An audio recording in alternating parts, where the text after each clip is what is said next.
आप सभी दर्शकों को हमारी तरफ से राम राम जी। हम दुर्गा सप्तशती का दूसरा अध्याय शुरू करते हैं। ध्यान से सुनना, लाइक करना, शेयर करना और सब्सक्राइब करना। दूसरा अध्याय। देवताओं के तेज से देवी का प्रादुर्भाव और महिषासुर की सेना का वध। महर्षि मेधा बोले, प्राचीन काल में देवताओं और असुरों में पूरे 100 वर्षों तक घोर युद्ध हुआ। उनमें असुरों का स्वामी महिषासुर था और देवराज इंद्र देवताओं के नायक थे। इस युद्ध में देवताओं की सेना परास्त हो गई और इस प्रकार संपूर्ण देवताओं को जीतकर महिषासुर इंद्र बन बैठा। युद्ध में के पश्चात हारे हुए देवता प्रजापति श्री ब्रह्मा को साथ लेकर उस स्थान पर पहुंचे जहां पर कि भगवान शंकर विराजमान थे। देवताओं ने अपनी हार का सारा वृतांत भगवान विष्णु और शंकर जी से कह सुनाया। वह कहने लगे कि हे प्रभु, महिषासुर सूर्य, इंद्र, अग्नि, वायु, चंद्रमा, यम, वरुण आदि तथा अन्य देवताओं के सब अधिकार छीन कर सबका अधिष्ठा स्वयं बन बैठा है।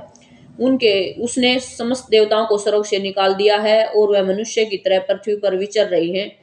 दैत्यों की सारी करतूत हमने आपको सुना दी है और आपकी शरण में इसलिए आए हैं कि आप उनके वध का कोई उपाय सोचें। देवताओं की बातें सुनकर भगवान श्री विष्णु और शंकर जी को दैत्यों पर बड़ा गुस्सा आया और उनकी भौहें तन गई और आंखें लाल हो गई। गुस्से में भरे हुए भगवान विष्णु के मुख से बड़ा भारी तेज निकला और उसी प्रकार का तेज भगवान शंकर और ब्रह्मा जी और इंद्र आदि सभी देवताओं के मुख से प्रकट हुआ। फिर वह सारा तेज एक में मिल गया और तेज का पुंज वह ऐसे दिखता जैसे कि ज्वालायमान पर्वत हो। देवताओं ने देखा कि उस पर्वत की ज्वाला चारों ओर फैली हुई थी। देवताओं के शरीर में से प्रकट हुए तेज को कि किसी अन्य तेज से तुलना नहीं की जा सकती थी। एक स्थान पर इकट्ठा होने पर वह तेज एक देवी के रूप में परिवर्तित हो गया और अपने प्रकाश से तीनों लोकों में व्याप्त जान पड़ा। वह भगवान शंकर का तेज था। उससे देवी का मुख प्रकट हुआ था। यमराज के तेज से उसके शरीर के बाल बने थे। भगवान श्री विष्णु के तेज से उसकी भुजाएं बनी। चंद्रमा के तेज से दोनों स्तन और इंद्र के तेज से जंघा और पिंडलियां तथा पृथ्वी के तेज से नित्यम भाग बना। ब्रह्मा के तेज से दोनों चरण और सूर्य के तेज से उनकी उंगलियां पैदा हुई। वसुओं के तेज से हाथों की उंगलियां और कुबेर के तेज से नासिका बनी। प्रजापति के तेज से उसके दांत और अग्नि के तेज से उसके नेत्र बने। संध्या के तेज से उसकी भौहें और वायु के तेज से उसके कान प्रकट हुए।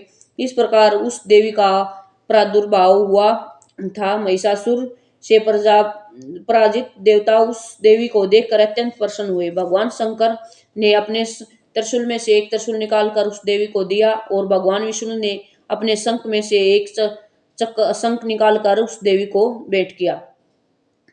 अग्नि ने इसे शक्ति दी। वायु ने उसे धनुष और बाण दिए। सहस्त्र नेत्रों वाले श्री देवराज इंद्र ने उसे अपने वर्ज से उत्पन्न करके वर्ज दिया और ऐरावत हाथी का एक घंटा उतार कर देवी को भेंट किया। यमराज ने उसे काल दंड में एक दंड दिया। वरुण ने उसे पास दिया। प्रजापति ने स्फटिक की माला दी और ब्रह्मा जी ने उन्हें कमंडल दान किया। सूर्य ने देवी के समस्त रोमों से में अपनी किरणों का तेज भर दिया और काल ने उसे चमकती हुई ढाल और तलवार दी तथा उज्जवल आर और दिव्य वस्त्र भेंट किए और इनके साथ ही उसने दिव्य चूड़ामणि दी। 2 कमंडल, कंकण, उज्जवल अर्ध चंदन, बाहों के लिए बाजूबंद, चरणों के लिए नूपुर दी, गले के लिए सुंदर हंसली और उंगलियों के लिए रत्नों की बनी हुई अंगूठियां उसे दी। विश्वकर्मा ने उनको प्रसाद दिया और उसके साथ ही कई प्रकार के अस्त्र और अभेद कवच दिए। इसके पश्चात उसने उसे कभी ने कुंभलाने वाले सुंदर कमलों की माला भेंट की। सूर्य ने सुंदर कमल का फूल भेंट किया और हिमालय ने सवारी के लिए सिंह और तरह तरह के रत्न देवी को भेंट दिए। यक्षराज कुबेर ने मधु से भरा हुआ पात्र और शेष नाग ने उन्हें बहुमूल्य मणियों से विभूषित नागहार भेंट किया। इसी तरह दूसरे देवताओं ने भी उसे आभूषण और अस्त्र देकर उसका सम्मान किया। इसके पश्चात देवी ने उच्च स्वर से गर्जना की। उसके इस भयंकर नाद से आकाश गूंज उठा। देव का वह का उच्च स्वर से किया हुआ सिंहनाद समान इसका आकाश उनके सामने छोटा प्रतीत होने लगा। उसने बड़े जोर से प्रतिध्वनि हुई जिससे समस्त विश्व में हलचल मच गई और समुद्र कांप उठे, पृथ्वी डोलने लगी और सब के सब पर्वत हिलने लगे। देवताओं ने उस समय प्रसन्न हो सिंहवाहिनी जगतमयी देवी ने से कहा कि हे देवी, तुम्हारी जय हो। इसके साथ महर्षि ने भक्ति भाव से विनम्र प्रार्थना की होकर उनकी स्तुति की। संपूर्ण त्रिलोकी को शोक मगन देखकर दैत्यगण अपनी सेना को साथ लेकर और हथियारों आदि सजाकर उठ खड़े हुए। महिषासुर के क्रोध की कोई सीमा नहीं थी। उसने क्रोध में भरकर कहा कि यह सब क्या उत्पात है। फिर वह अपनी सेना के साथ उस ओर दौड़ा जिस ओर भयंकर नाद का शब्द सुनाई दिया था, और आगे पहुंचकर उसने देवी को देखा जो कि अपनी प्रभा से तीनों लोकों को प्रकाशित कर रही थी। उसके चरणों के भार से पृथ्वी दबी जा रही थी।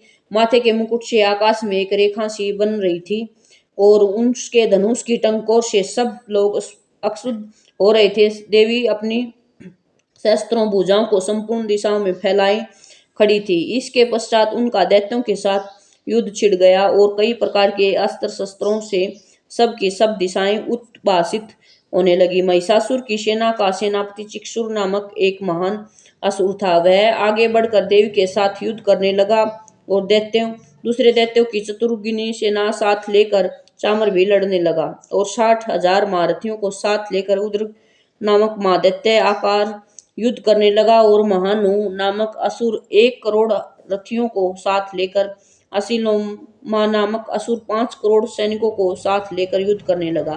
वासकाल नामक असुर 60 लाख असुरों को के साथ युद्ध में आ डटा। विडाल नामक असुर 1 करोड़ रथियों सहित लड़ने को तैयार था। इन सब के अतिरिक्त और भी हजारों असुर हाथी और घोड़ों साथ लेकर लड़ने लगे, और इन सब के पश्चात महिषासुर करोड़ों रथों, हाथियों और घोड़ों सहित वहां आकर देवी शेख के साथ लड़ने लगा। सभी असुर तोमर, बिंदीपाल, शक्ति, मुसल, खड़गों, खप्परों, परसों और पट्टियों के साथ रणभूमि में देवी के साथ युद्ध करने लगे। कई शक्तियां फेंकने लगे और कोई अन्य शस्त्र आदि। इसके पश्चात सब के सब दैत्य अपनी तलवारें हाथ में लेकर देवी की ओर दौड़े और उसे मार डालने का उद्योग करने लगे, मगर देवी ने क्रोध में भरकर खेल ही खेल में उन सब के अस्त्र शस्त्रों को काट दिया। इसके पश्चात महर्षि और देवताओं ने भी देवी की स्तुति आरंभ कर दी, और वह प्रसन्न होकर असुरों के शरीर पर अस्त्र शस्त्रों की वर्षा करती रही। देवी का वाहन भी क्रोध में भरकर दैत्य सेना में इस प्रकार विचरने लगा जैसे कि वन में दावानल फैल रहा हो। युद्ध करती हुई देवी ने क्रोध में भर जितने श्वासों को छोड़ा, वह तुरंत ही सैकड़ों हजारों गणों के रूप में परिवर्तित हो गए। परसे, बिंदीपाल, खड़ग तथा पट्टी इत्यादि अस्त्रों के साथ दैत्यों से युद्ध करने लगी। देवी की शक्ति से बड़े हुए वह गण दैत्यों का नाश करते हुए ढोल, शंख व मृदंग आदि बजा रहे थे। तदंतर देवी ने त्रिशूल, गदा, शक्ति, खड़ग इत्यादि से शस्त्रों असुरों को मार डाला। कितनों को घंटे की टंक भयंकर आवाज से ही यमलोक पहुंचा दिया। कितने ही असुरों को उसने पास में बांधकर पृथ्वी पर दर घसीटा। कितनों को अपनी तलवार से टुकड़े टुकड़े कर दिया, और कितनों को गदा की चोट से धरती पर सुला दिया। कई दैत्य मुसल की मार से घायल होकर रक्त विमान करने लगे। कई शूल से छाती फट जाने के कारण पृथ्वी पर लेट गए, और कितने को बाणों की वर्षा से कमर टूट गई। देवताओं को पीड़ा देने वाले दैत्य कट कट कर मरने लगे। कितनों की बाहें अलग हो गई, कितनों की गिरवाएं कट गई, कितनों के सिर कट गए पर दूर भूमि पर लुढ़क गए थे। कितनों के शरीर बीच में से कट गए थे, कितनों की जंघाएं कट गई थी, वह पृथ्वी पर गिर पड़े। कितने ही सिरों व पैरों के कटने पर भी भूमि पर से उठ खड़े हुए और शस्त्र हाथ में लेकर देवी से लड़ने लगे, और कई दैत्यगण भूमि में बाजों की ध्वनि के साथ नाच रहे थे। कई असुर जिनके सिर कट चुके थे, बिना सिर के धड़ से ही हाथ में शस्त्र लिए वे लड़ रहे थे। दैत्य रह रह कर ठहरो ठहरो की आवाज करते हुए देवी को युद्ध के लिए ललकार रहे थे। जहां पर वह घोर संग्राम युद्ध हुआ, वहां की भूमि रथ, हाथी, घोड़ों और असुरों की लाशों से भर गई, और असुर सेना के बीच में रक्तपात होने के कारण रुद्री की नदियां बह रही थी। और इस तरह देवी ने असुरों की विशाल सेना को क्षण भर में इस तरह नष्ट कर डाला जैसे दर्शन काष्ठ के बड़े समूहों को अग्नि नष्ट कर डालती है। और देवी का सिंह भी गर्दन के बालों को हिलाता हुआ बड़ा शब्द करता हुआ असुरों के शरीरों से मानो उनके प्राणों को ढूंढ रहा था। वहां देवी के गणों ने जब दैत्य के साथ युद्ध किया तो देवताओं ने प्रसन्न होकर आकाश से उन पर पुष्प की वर्षा की। जय माता रानी की जय हो। दूसरा अध्याय समाप्त होता है। जय माता रानी की जय।